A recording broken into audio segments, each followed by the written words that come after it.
Mbak Lena. Oke, Bli, berarti di Bali nih posisinya. Iya, benar sekali. Bali di mananya, Bli? Bali di Denpasar, ibu kotanya. Aduh, ramai gak sih kalau bulan Ramadan nih, Bli, di Bali? Iya, lumayan ramai pada saat sudah mau buka tuh. Banyak orang nyari takjil, saya lihat ramai sekali. Tetap ramai Meriah ya ternyata sekali ya. dari Bali. Gimana? Benar.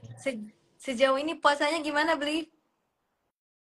Lancar, Alhamdulillah.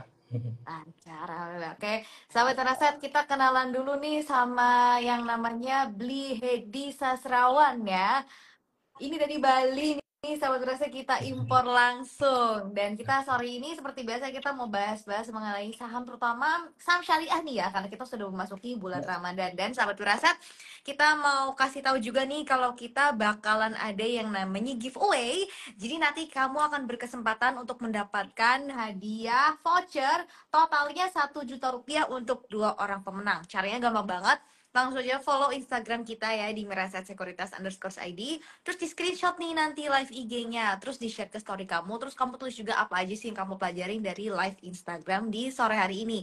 Jangan lupa di tag kita dan terus jangan di private ya profilnya biar kita bisa lihat siapa nih yang bakal jadi pemenangnya.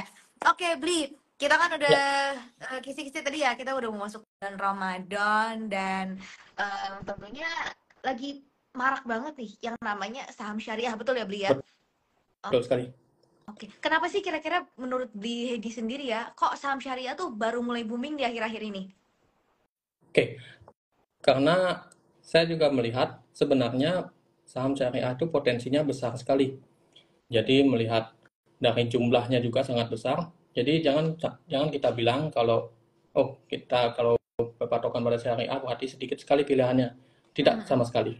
Bahkan kalau kita lihat dari indeks ISSI, indeks yang menjadi acuan dalam uh, kalau bagi kita yang ingin melakukan penilaian analisa saham syariah dengan cepat, jadi kita bisa melihat indeks ISSI, kita bisa lihat listnya, dan itu ada 598 emiten yang sudah termasuk tergolong syariah. Tentu Mm-mm. itu sudah sangat banyak jumlahnya dibandingkan dengan IHSG kan sekarang 900, berarti kan tidak sedikit saham yang sudah masuk syariah. Jadi sebenarnya potensinya sangat besar sekali seperti itu. Oke, mungkin kita boleh terangin juga nih ke sahabat meraset yang lagi pada nonton, apa sih bedanya saham syariah dengan saham yang biasa, Bli? Kalau saham syariah itu kan menggunakan prinsip-prinsip syariah, tapi tidak hanya sekedar dari bisnisnya saja yang termasuk syariah. Jadi kan biasanya kan kalau pandangan orang yang mungkin mempelajari saham biasa kan cuma lihat dari segi perbankan dan rokok itu kan tidak termasuk kecuali perbankan syariah. Tapi ada beberapa emiten yang sebenarnya bisnisnya tersebut sudah memasuki atau memenuhi kriteria syariah, tetapi dari segi komposisi utangnya atau liabilitasnya tersebut tidak memenuhi prinsip syariah, jadi emiten tersebut tidak termasuk. Jadi memang benar-benar harus kita waspadai juga, makanya saya setiap kali ingin mengecek atau memastikan apakah perusahaan tersebut masuk syariah apa tidak, saya pasti akan mengecek indeks ISSI tersebut terlebih dahulu. Oh, Dan indeks tersebut sering kali diupdate, jadi kadang sebelumnya ada yang masuk syariah, dan ada juga yang keluar, dan ada juga yang masuk lagi, seperti itu. oke.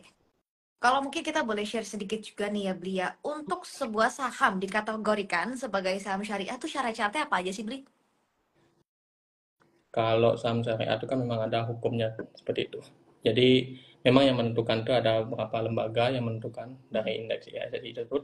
Tapi pada dasarnya jika kita ingin lebih cepat dalam melakukan analisa, jadi memang kita tidak perlu lagi melihat peraturan-peraturan yang ada yang termasuk dalam syariah tersebut.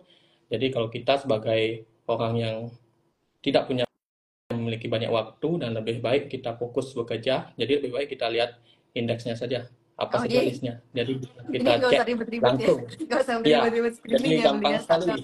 Sekarang sudah ada orang ahli yang memang dan sudah tersertifikasi juga untuk melakukan penilaian saham syariah. Jadi kita tidak perlu lagi untuk melakukan apakah ini syariah atau tidak, seperti itu. Jadi langsung saja lihat indeksnya, kita buka website IDX, langsung ada listnya saham-saham syariah tersebut dari indeks ISSI. Kalian bisa cari listnya. ISSI. Oke.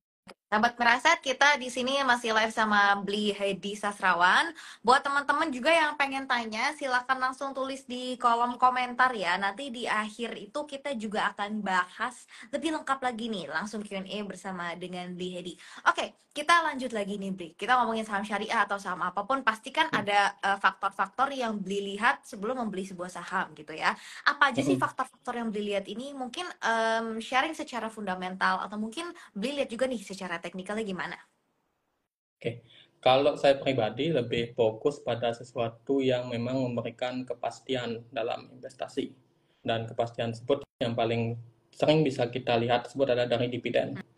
Jadi dividen tersebut bukan berarti saya sangat suka atau sangat berharap dari dividen, tapi dividen tersebut saya gunakan sebagai alat menentukan apakah perusahaan tersebut memang tergolong under value atau tidak. Dan juga dividen tersebut kalau kita lihat secara historis dan kalau memang perusahaan tersebut konsisten membagikan dividen, ya, maka kita bisa menilai bahwa perusahaan tersebut memang layak untuk investasi dan manajemennya memang benar-benar bekerja dengan sangat bagus untuk para pemegang sahamnya. Jadi yang pertama tersebut adalah dividennya dan juga yang kedua tersebut dari komposisi utangnya. Jadi meskipun perusahaan syariah, tetapi tidak masalah kalau memang dia memiliki utang, tapi memang utang-utang yang memang tergolong dengan syariah.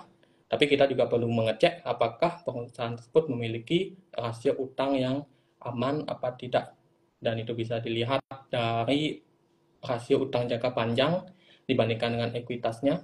Jadi jangan sampai lebih dari 50%. Tapi kalau lebih dari itu ya pastikan arus kasnya memang bagus gitu. Oke. Sekarang kita ngomongin soal bulan Ramadan nih. Biasanya kan bulan Ramadan ada beberapa sektor atau yang dianggap bakalan rame itu di bulan Ramadan. Setuju nggak sih, Bli? Setuju sekali. Setuju. Oke. Boleh di-spill nggak nih sektornya apa aja nih, Bli?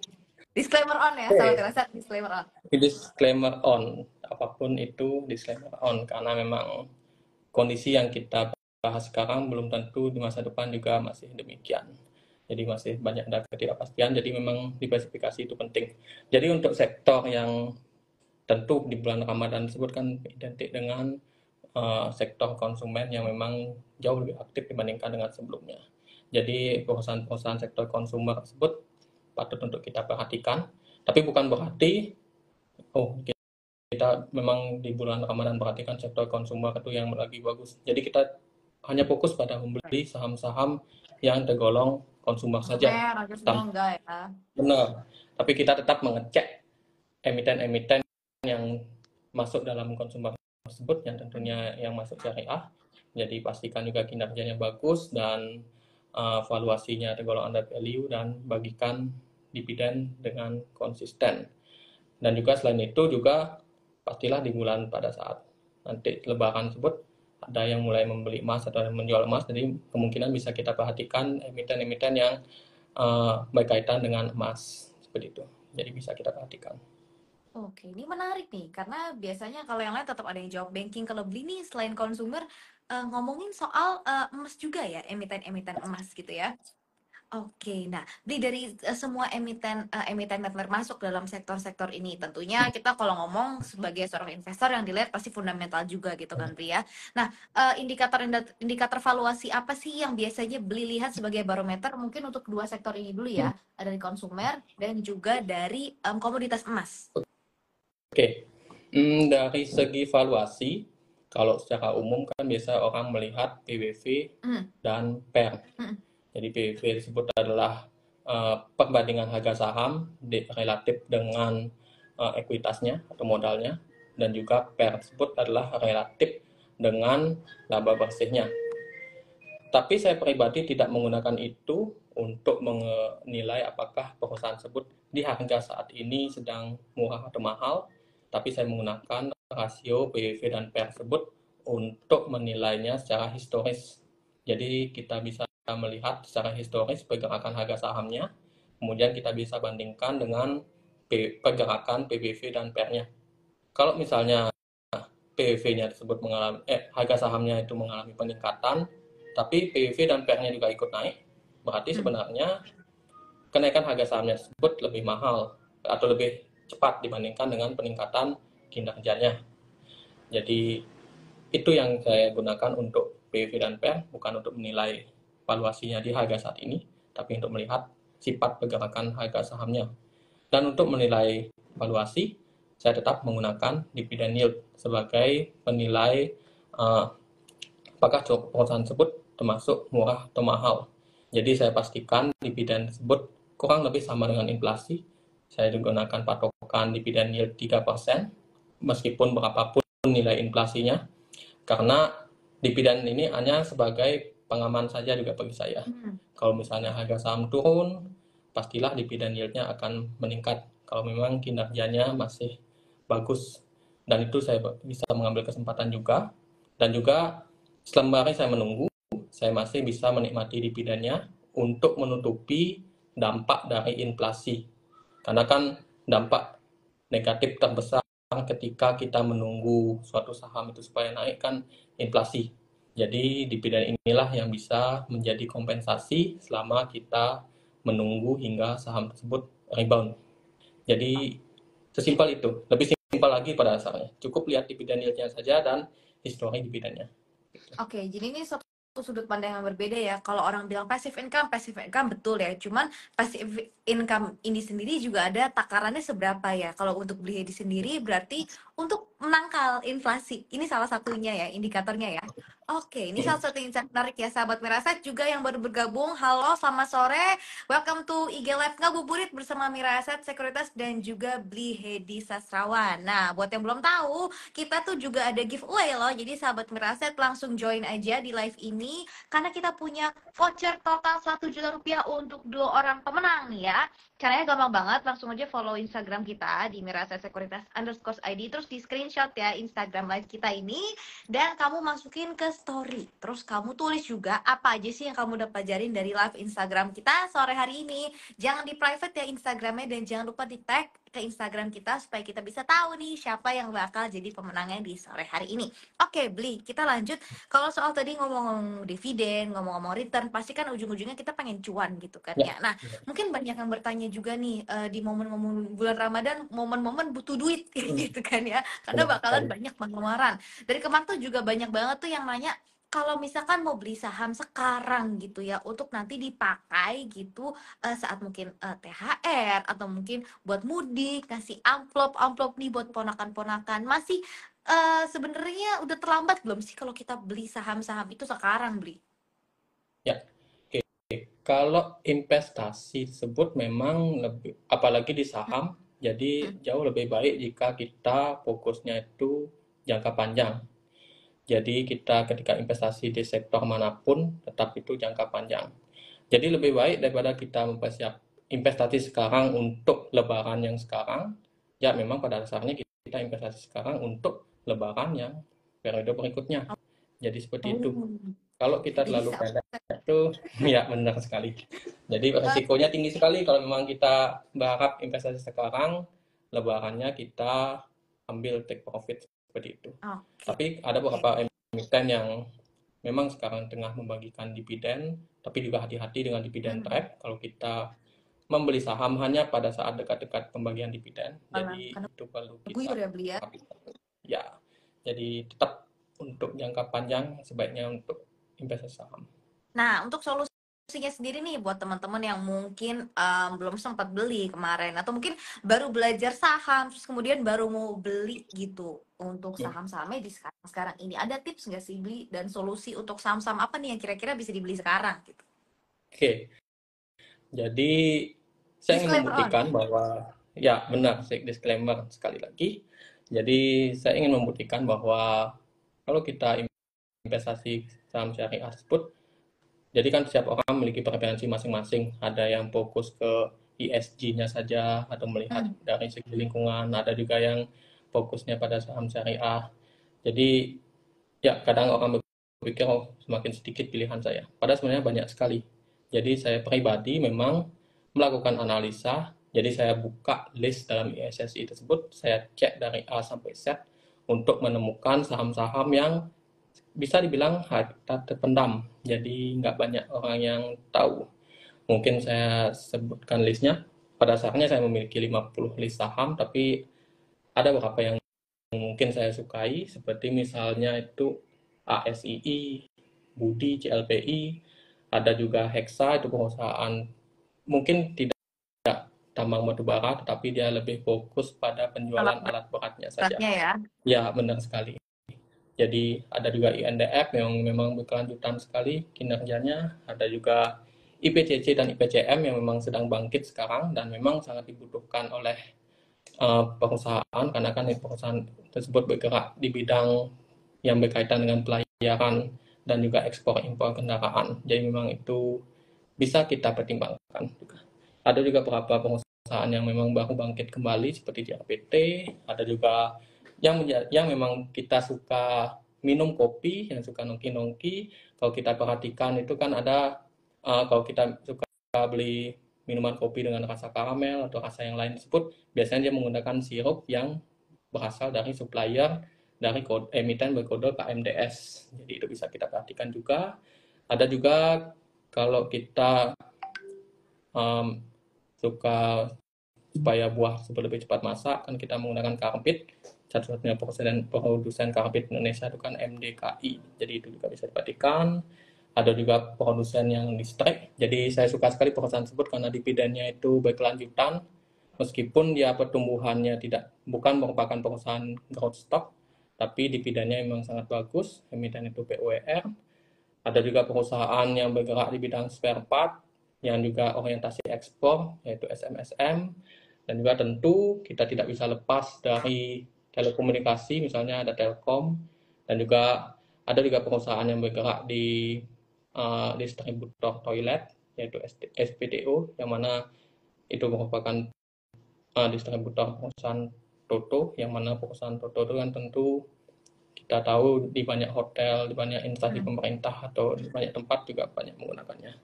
Dan juga ada SPC, yang mana perusahaan tersebut memang bergerak di banyak bidang. Jadi itu sebagian kecil emiten-emiten yang bisa kita temukan dalam emiten syariah. Dan sebenarnya masih banyak lagi kalau memang kita jeli atau kita memang niat untuk menguliknya satu persatu dari emiten-emiten syariah tersebut. Tentu Oke, disclaimer. disclaimer on ya, disclaimer on. Dan sahabat beraset, tadi udah disebutin sama Bli Hedi bahwa ada 50 saham nih yang ada di watchlistnya Bli Hedi. Nah, tadi yang disebutin pun udah banyak banget tuh, stock universe-nya juga beragam banget kan Bli ya. Nah, punya semua nggak 50 saham Bli? Saya pribadi percaya pada diversifikasi secara luas, karena setiap saham tersebut pasti memiliki keunggulannya masing-masing, baik itu sekarang atau di masa depan. Kalau nggak sekarang, ya di masa depan. Karena kan kadang ada perusahaan sekarang yang harga sahamnya lagi nggak bagus, mungkin bukan karena kinerjanya nggak bagus, tapi hanya karena belum banyak orang yang tahu. Jadi saya masih beli itu, dan sembari saya menunggu, kan saya mendapatkan dividen, jadi saya tidak takut harga sahamnya turun atau sideways lama, dan pastilah saatnya nanti tiba harga sahamnya itu ketika semua orang meliriknya, harga sahamnya akan naik. Jadi saya diversifikasi secara luas di ke-50 saham tersebut. Wow, jadi beneran punya 50 ya Bli ya? Ya, Wow, luar benar. biasa. Nah, itu bagi-bagi manajemen portonya gimana tuh Bli? 50 kan itu bukan angka yang sedikit ya Ya, untuk pembagian portofolio. jadi memang ini metode investasi yang pada dasarnya gila, tapi sebenarnya masuk akal juga. Karena dengan memiliki banyak saham, saya justru sangat tenang ketika melihat saham yang saya miliki. Saya tidak perlu lagi memantau satu persatu, karena saya cuma memiliki sedikit sekali saham. Karena kan kalau misalnya kita punya 50 saham, berarti saya bagi secara merata, tapi tentu ada proporsinya. Kalau emiten tersebut tergolong blue chip, maka saya akan berikan alokasi yang lebih besar, mungkin sekitar 10% dari total portofolio saya. Tapi kalau memang menurut saya itu perusahaan yang second liner atau bahkan lapis ketiga, saya mungkin hanya berikan 5% atau 2% saja dalam portofolio saya. Jadi kalaupun ternyata pasti akan sering terjadi juga perusahaan-perusahaan yang kita kira itu bagus, tapi ternyata di masa depan itu kinerjanya memburuk, bahkan sampai pilot, dan kita bisa menduga. Dan kita tahu sendiri perusahaan tersebut ada juga perusahaan blue chip yang dulunya sangat terkenal, sangat banyak digunakan, tapi sekarang pasca COVID, apalagi pasca dia terlibat dalam kondisi kemanusiaan yang populer sekarang itu, jadi kan harga sahamnya itu turun drastis. Jadi tentu kita harus menghindari risiko tersebut yang mungkin kita tidak tahu. Mungkin 2 tahun lalu kita nggak tahu apakah itu bakal seperti itu apa tidak. Jadi diversifikasi ini penting. Jadi ketika satu perusahaan itu tumbang dan merugi di kita, akan sangat mudah ditutupi oleh keuntungan dari banyak perusahaan lain. Jadi kita punya 50, mungkin cuma 1-2 aja yang seperti itu, tapi 10 atau lebih dari itu kinerjanya bagus dan bisa menutupi atau bahkan melampauinya seperti itu. Jadi Nah, itu untuk sangat tipe Beli Hedi ini kan sendiri sebagai seorang investor gitu ya, pasti ada gitu secara temporal mereview portofolio seperti ya. tadi saham yang tiba-tiba kinerjanya nggak sesuai gitu ya sama harapan kemarin-kemarin. Per berapa lama sekali tuh bersih-bersih atau manage porto sih Beli? Saya memanagenya itu karena kan saya sebagai dosen, jadi pada dasarnya saya nggak terlalu banyak punya waktu untuk melakukan review portofolio. Jadi setiap kali saya memiliki waktu luang, jadi saya perhatikan saham-saham yang saya miliki, kemudian saya juga melakukan analisa atau mengecek satu persatu emiten-emiten yang ada di indeks ISSI tersebut untuk berburu saham baru yang mungkin menarik sekarang. Jadi tidak harus tiap hari, tidak harus rutin, kapanpun kita bisa, kapanpun kita punya waktu luang. Kalau memang kita misalnya nggak sempat buka di HP atau analisa karena kan saham itu buka di jam kerja, jadi kita bisa analisa malamnya, kita cek portofolio malamnya, baru kita bikin list saham-saham target kita yang ingin kita beli atau ingin kita jual keesokan harinya. Begitu pula dengan isikan juga batasan harganya, seandainya kalau saham tersebut naik atau turun signifikan besoknya. Jadi kalau masih di harga yang wajar untuk kita beli dan kita jual, ya kita lakukan di keesokan harinya. Jadi tinggal kita eksekusi aja. Jadi sebenarnya orang bisa melakukannya. Oke. Jadi memang mungkin kita summary sedikit sahabat Miraset ya. Nanti kita juga ngobrolin satu pertanyaan sebelum kita baca-bacain komentar ya Beli ya. Jadi sebenarnya untuk screening saham syariah itu nggak beda ya Beli ya dengan screening saham pada Benar, umumnya gitu kan ya. benar Manage sekali. portofolio juga sama, cuman indeksnya aja memang sahamnya Ya, berbeda dengan indeks yang isinya 900 gitu ya mungkin ya SG gitu. Cuman ya, saham syariah karena nggak dikit ya setelah kita ya, telusuri hampir 600 itu hampir 2/3 ya, hampir dong. benar sekali. Jadi nggak sedikit pada saya. Mungkin karena kita fokus pada perbankannya saja, karena kan mayoritas perbankan tersebut memang bukan Betul. syariah. Jadi kesannya dikit sekali jumlahnya. Jadi mungkin itu. Padahal sebenarnya banyak sekali perusahaan-perusahaan. Atau saham lapis kedua dan lapis ketiga yang bagus tersebut memang kebanyakan syariah yang saya temukan. Oke. Mungkin karena para investor di Indonesia gitu ya, cuman taunya nempel bank titik-titik syariah. Jadi taunya kalau syariah tuh cuman bank doang, padahal nggak juga ya Beli ya gitu ya. Benar Even sekali. consumer yang LQ45 pun banyak juga yang ternyata syariah gitu ya Beli. Benar sekali. Oke, sahabat Miraset, sekali lagi masih ada giveaway. Jangan lupa di follow Instagram kita ya, @mirasetsekuritas_id. Terus cara mendapatkan giveaway yang totalnya nih 1 juta rupiah untuk 2 orang ya. Itu langsung follow Instagram, terus kamu screenshot live Instagram kita. Terus langsung aja di-upload di story. Jangan lupa di-tag ke mirasetsekuritas_id. Terus kamu tulis juga apa aja yang kamu dapat pelajarin dari live IG kita sore hari ini. Jangan di private akunnya biar kita bisa lihat kira-kira siapa yang bakal jadi pemenang di sore hari ini. Nah, Bli, mungkin sebagai seorang investor pernah nggak sih yang namanya trading, Bli? Atau trading icip-icip nggak sih? Oke, kalau trading sebut kan definisinya jual beli saham dan Betul. saya rutin melakukannya. Ah, Karena kan saya memiliki 50 saham, pastilah ada perusahaan yang mungkin dulunya saya lihat itu kurang menarik, tapi sekarang karena posisi harganya menarik atau kinerjanya itu bagus, jadi saya beli. Dan juga ada juga perusahaan yang mengalami kenaikan harga saham yang signifikan hingga tembus harga wajar. Jadi saya mulai jual. Dan saya jualnya pun nggak langsung saya jual habis semua saham tersebut. Jadi saya cicil secara berkala, secara rutin. Jadi pada dasarnya ya kalau trading ya saya rutin trading. Tapi ya, tetap profit menggunakan ya. patokan, ya benar.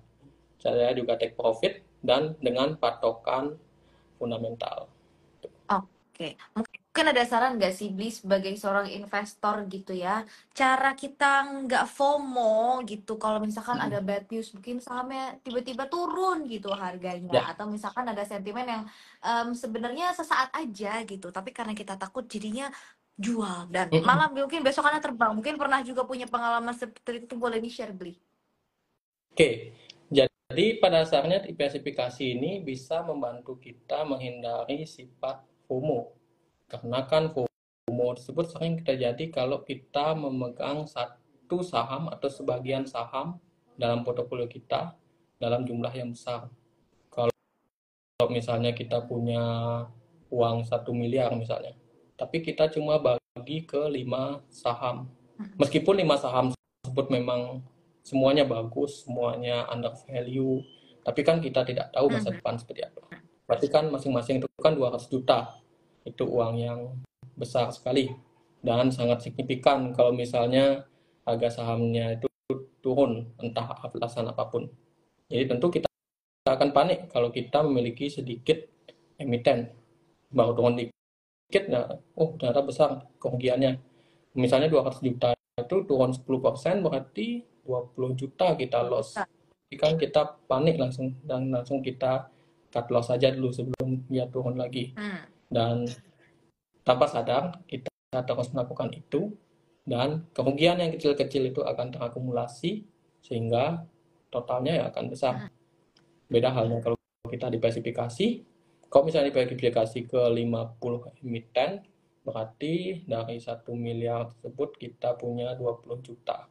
Jadi kan nggak masalah kalau misalnya turun dikit, atau bahkan turun 50% pun loss-nya cuma sedikit dibandingkan dengan profit dari emiten-emiten lain yang kita punya. Jadi sangat mudah ditutupi. Jadi saya biasanya biarkan saja perusahaan tersebut, meskipun kinerjanya itu nggak ternyata memang beneran turun, asal perusahaan tersebut memang tidak memiliki indikasi akan pilot. Jadi ketika perusahaan tersebut memang kinerjanya turun dan juga hingga mendekati pilot, bisa kita lihat dari utang jangka panjangnya yang besar, bisa juga kita lihat dari arus kasnya di arus kas dan arus kas operasi. Jadi kita bisa lihat kalau itu negatif terus, ya berarti itu sudah tanda bahaya dan lebih baik kita cut loss. Dan itu jarang sekali terjadi kalau memang kita di awal sudah melakukan analisa terhadap kinerjanya, analisa terhadap utang-utangnya juga.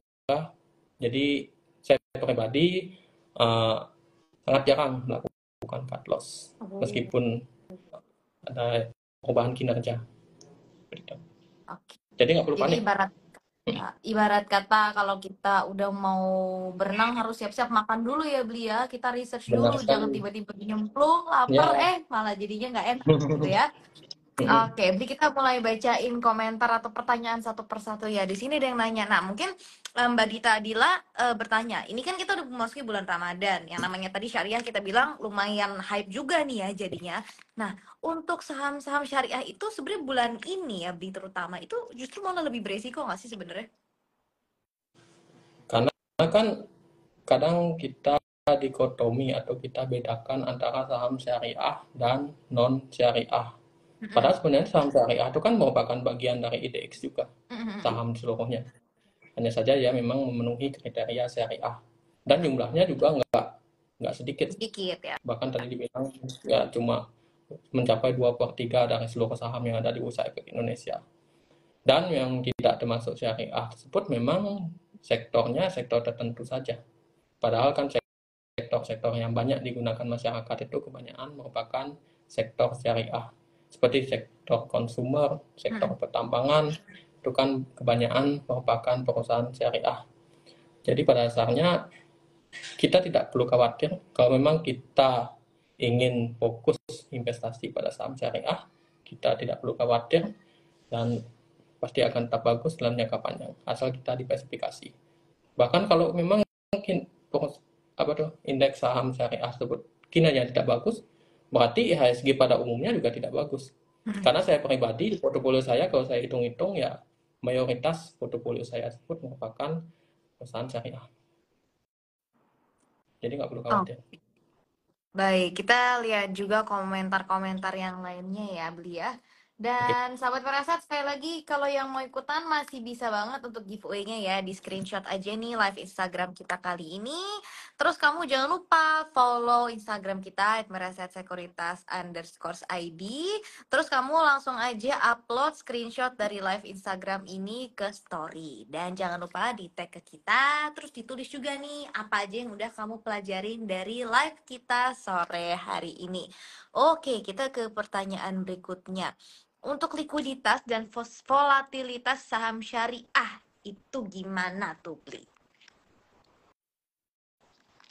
Oke, kalau kita fokus pada likuiditas, sebenarnya likuiditas tersebut pada dasarnya hanya berlaku pada orang yang memiliki uh, portofolio dengan nilai triliunan.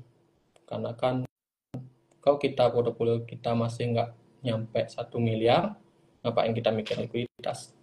Jadi tidak masalah kalau kita memiliki emiten yang likuiditasnya dianggap kurang, asal liquid. Kalau nggak liquid itu kan, kalau kita lihat dari bid dan ask itu kan nol, nggak ada ya orang yang mau beli sama atau jual sama sekali. Saham itu yang kita hindari. Tapi kalau saham yang memang masih ada aktivitas bid dan ask-nya, dan itu kan berarti masih ada aktivitas transaksi, jadi kita tidak perlu khawatir akan likuiditasnya. Pada dasarnya saya Oke. juga tidak terlalu melihat indeks-indeks dari melihat likuiditasnya. Yang penting kinerjanya memang bagus dan ada yang transaksi begitu.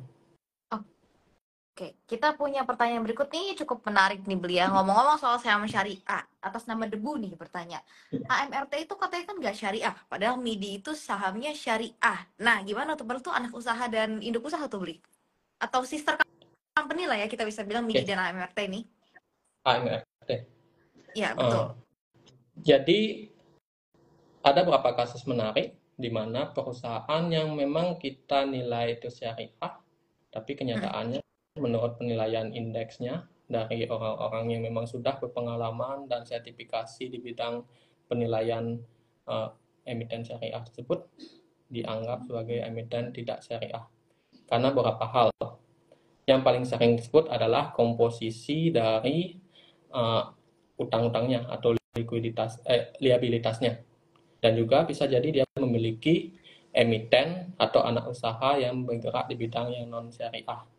Jadi itu yang seringkali tidak kita perhatikan, dan juga ada juga beberapa emiten, disclaimer lagi, satu contohnya itu ASII yang dulunya tidak masuk ke dalam syariah karena kondisi liabilitasnya, Utangnya ya. tapi mungkin ada ya ASI. Jadi karena ada niat baik dari ASI yang memperbaiki permasalahan tersebut, jadi emiten tersebut kembali masuk ke indeks saham syariah.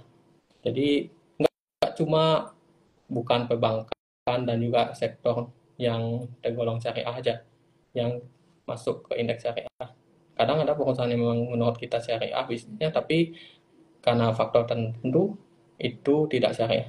Dan itu memang sudah dianalisa oleh para ahli yang memang sudah memiliki sertifikasi di bidang itu. Jadi kita cukup melihat indeksnya saja. Oke, intinya memang udah ada penilaian sendiri dari Ya, memang lembaga yang memang mengkurasi lah ya indeks saham ya, tadi kita benar bilang sekali. ISIN ya. Gitu dari 598 emiten dan itu kan terus ada perombakan ya per berapa bulan. Ya, Biasanya kan cyclical ya oke. Beli ya. Nah, berarti ada penilaian-penilaian yang mungkin kita nggak tahu atau mungkin Ya, liabilitasnya itu harus berapa kadarnya yang membuat mereka tuh ternyata gitu menjadi saham yang belum syariah gitu ya Beli ya. benar Oke. sekali. Tadi Mbak Hatsune Cika ini pernah nanya, ini sebenarnya udah dibahas di awal, mungkin kita bisa mention lagi ya beli ya untuk dividen yield saham yang diinvestasikan beli berapa? Tadi kita udah sempat bahas di awal, mungkin diulang dikit aja beli. Oh ya, jadi kita memiliki target itu minimal 3%. Tapi jangan cuma 3%-nya saja. Pastikan juga secara historis dividen tersebut memang berkelanjutan dengan dividen payout ratio yang wajar dan konsisten. Jadi jangan sampai perusahaan yang memang kayak pertambangan batu bara kan memang dividen yield-nya tinggi sekali, tapi kan nggak berkelanjutan. Kadang sekarang tinggi kinerjanya, kadang juga turun. Jadi kita untuk emiten Dan seperti itu kita bisa melakukan penilaian, kita bandingkan dengan ketika kinerjanya tersebut sedang turun. Jadi seperti itu. Tapi kalau perusahaan-perusahaan konsumer yang biasanya lebih stabil kinerjanya, jadi kita bisa lihat saja berapa sih dividen yang dibagikan. Apakah dividen pada rasionya itu konsisten dan berkelanjutan. Kalau di atas, kadang kan ada perusahaan yang biasanya dividen yield-nya itu kecil sekian tahun terakhir. Tapi baru tahun ini atau 2 tahun terakhir dia bagikan dividen dengan yield yang besar. Padahal ternyata setelah kita lihat dividen pada rasionya tuh di atas 100%. Berarti kan di atas laba bersih. Padahal itu kan tujuannya dia hanya untuk exit saja. Dia mau ngabisin ekuitasnya. Jadi diturunkan ekuitasnya tersebut dan dibagikan kepada dividen. Maka dari itu kita perlu perhatikan itu juga. Oke, kita punya satu pertanyaan terakhir nih, Bli, dari Mas Raihan mengenai indeks saham syariah. Selain JII, tadi kan kita udah bahas indeks saham syariah yang Bli lihat adalah ISI ya, SSI. Nah, untuk dari Bli Hedi sendiri mungkin bisa diulang kembali nih sarannya untuk saham-saham syariah favorit dan indeks mana yang lebih baik gitu ya, disclaimer on, dijadiin patokan untuk memantau saham-saham syariah ini. Oke. Kalau JII tersebut itu merupakan saham-saham syariah yang tergolong liquid. Jadi kalau kita sandingkan dengan indeks yang general, itu adalah LQ45-nya dalam jadi yang market cap-nya mungkin gede gitu ya, Beli ya? Ya, benar sekali. Tapi sama seperti saham LQ45, seringkali perusahaan-perusahaan dalam saham yang liquid tersebut, biasanya kan liquid itu berarti banyak ada transaksi. Seringkali perusahaan yang banyak transaksi bukan karena kinerjanya yang bagus, tetapi karena saham itu populer, dibincangkan banyak orang dan di-trading oleh banyak orang. Padahal kalau kita lihat ternyata kinerja fundamentalnya kurang bagus dan bahkan berisiko tinggi. Sering sekali ada perusahaan-perusahaan yang kayak gitu masuk di indeks yang mengutamakan likuiditas. Padahal likuiditas tersebut memang tidak terlalu penting bagi kita, kecuali kalau kita punya uang triliunan. Bilang jadi, gitu ya, market kita sendiri pun ya. Sekali. Ya. Jadi untuk indeks saham syariah, saya lebih menggunakan indeks ISSI, indeks saham syariah Indonesia. Itu indeks yang resmi juga. Jadi itu terdiri dari seluruh saham syariah yang terdaftar di Bursa Efek Indonesia. Jadi seperti itu. Oke, sahabat beraset. Jadi itu dia tadi pembahasan kita mengenai investasi saham syariah bersama dengan Bli Hedi Sasrawan. Terima kasih banyak buat ilmunya, Bli, sore hari ini.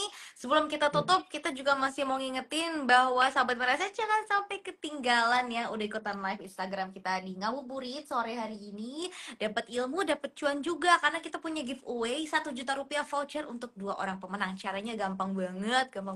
Langsung aja follow Instagram kita di merasasekuritas_id. Terus kamu screenshot ya live Instagram kita sore hari ini, terus masukin di story, tag kita, dan kemudian tulis juga apa sih yang kamu udah pelajarin dari live Instagram Ngabuburit sore hari ini. Jangan di private akunnya biar kita bisa lihat siapa yang bakal jadi pemenang di sore hari ini. Beli Hedi, suksuma buat sore hari ini. Ya, terima kasih, suksuma melalui. Oke, sahabat terasa, kita akan jumpa lagi di live Instagram Ngabuburit berikutnya. Pantengin terus ya di Instagram kita kira-kira siapa yang bakalan live sama kita di episode selanjutnya. Selamat sore dan selamat ngabuburit, selamat berbuka semuanya. Oke, selamat berbuka bagi yang selamat berbuka dan menjalankan ibadah puasa. Selamat sore. Terima kasih Mbak Kalenda. Thank you, Bli. Oke.